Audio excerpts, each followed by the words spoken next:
Everyone, welcome back to my channel RMB EduTech. আশা ৰাখিছোঁ আপোনালোক সকলোৱে ভালে আছে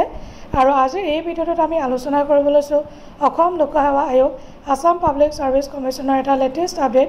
মই মোৰ আগৰ ভিডিঅ'টো দিছিলোঁ যেটো এক্সামিনেশ্যন হৈ গ'ল ৰিসাৰ্চ এসিস্টেন্টৰ এক্সপেক্টেড কাট অফ মাৰ্কস কিমান যাব পাৰে যিসকল ব্যক্তিয়ে মোৰ এই ভিডিঅ'টো চোৱা নাই ডেসক্ৰিপচন বক্সত মই লিংক দি দিম তাতে গৈ আপোনালোকে এবাৰ চাই ল'ব আৰু কমেন্ট কৰি জনাবচোন বাৰু আপোনালোকৰ মতে এক্সপেক্টেড কাট অফ কিমান যাব পাৰে আৰু এতিয়া আমি লেটেষ্ট আপডেটটো এবাৰ চাই লওঁ আহক আৰু লেটেষ্ট আপডেটটো ওলাইছে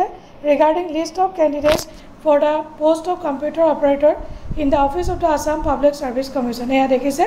আৰু এতিয়া লিষ্টখিনি এবাৰ চাই লওঁ আহক ইয়াতে আপোনালোকে নিজৰ নামটো আছে না চেক কৰি ল'ব পাৰিব list of candidates for the post of computer operator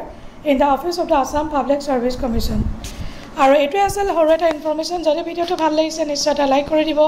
share কৰিব নাপাহৰিব আৰু লগতে মোৰ চেনেলটো ছাবস্ক্ৰাইব কৰিব নাপাহৰিব thank you so much bye bye take care জয় হিন্দ